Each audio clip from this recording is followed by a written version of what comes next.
తాడిపత్రిలో వంకల కబ్జాలను ఆపకపోతే ఊరు మునిగిపోయే ప్రమాదం ఉందని మాజీ ఎమ్మెల్యే కేతిరెడ్డి పెద్దారెడ్డి ఆందోళన వ్యక్తం చేశారు. తాడిపత్రిలో గత కొన్ని రోజులుగా జరుగుతున్న వంక ఆక్రమణలపై ఆయన ఇవాళ జిల్లా కలెక్టర్కు ఫిర్యాదు చేశారు. గ్రీవెన్స్ కార్యక్రమానికి వచ్చి లిఖితపూర్వకంగా కలెక్టర్కు ఫిర్యాదు చేశారు.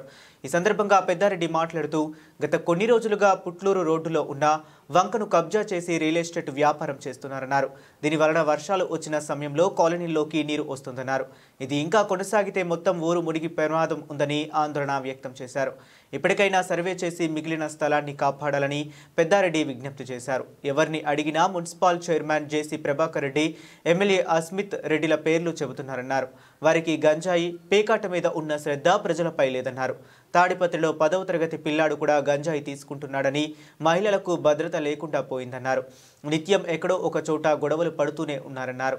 పోలీసులు కూడా ఇక్కడ అయిష్టంగానే పనిచేస్తున్న పరిస్థితి ఉందని పెద్దారెడ్డి అన్నారు. లాస్ట్ మంత్ 26వ తేదీ కూడా కలెక్టర్ గారు పెట్టడం జరిగింది. ఈరోజు గ్రీవెన్స్ను కూడా చేయడం జరుగుతుంది. ఎర్రకాలువ అనేది 15 కిలోమీటర్ల నుండి ఏరే గ్రామం నుంచి తాడిపత్రి మీదుగా వంక పోతుంది. ఆ వంక పరంబో భూములన్నీ కూడా ఆక్యుపై చేసి రియల్ ఎస్టేట్ వ్యాపారం చేయడం జరుగుతుంది.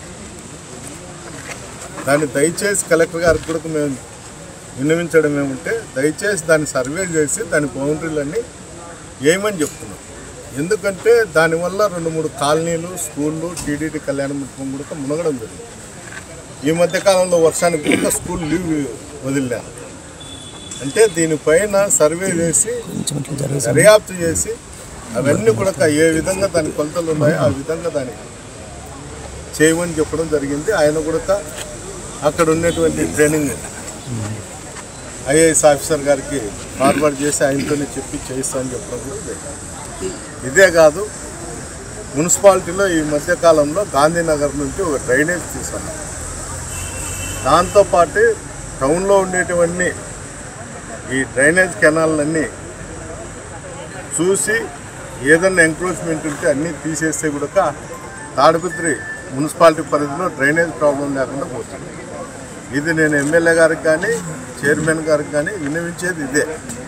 ఎందుకంటే అసాంఘిక కార్యక్రమాల మీద ఉన్నటువంటి శ్రద్ధ డెవలప్మెంట్ మీద చూపిస్తే మంచిది.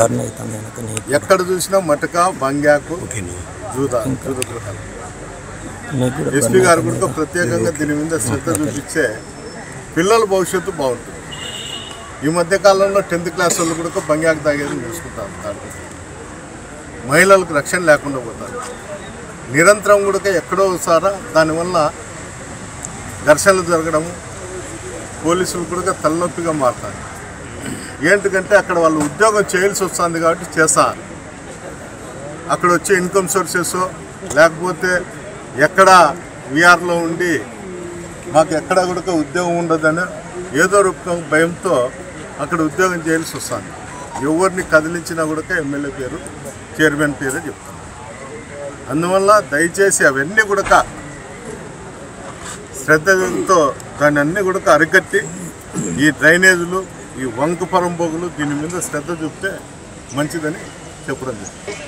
వాణి స్కూలు, టీడీటీ కళ్యాణ మండపం ఇవన్నీ కూడా మునగడకు గురవుతున్నాయి. మొన్న కూడా స్కూల్ కూడా ఒక 5-6 రోజులు ఆన్లైన్ ఇడ్చడం కూడా జరిగింది.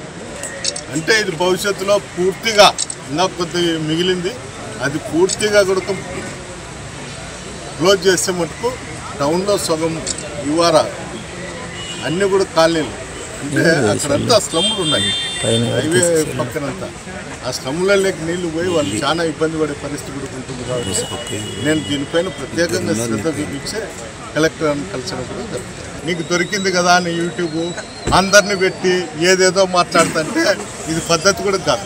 ఏంటంటే మిషన్ వర్క్ కన్నా దాంట్లో క్లీన్ చేసే పద్ధతి ఎక్కువ. దానికి 10 మంది ఉంటే ఆ 10 మంది 20 ఓళ్ళు క్లీన్ చేయొచ్చు. అది గతంలో నేను సొంత డబ్బు పెట్టి చేసిన.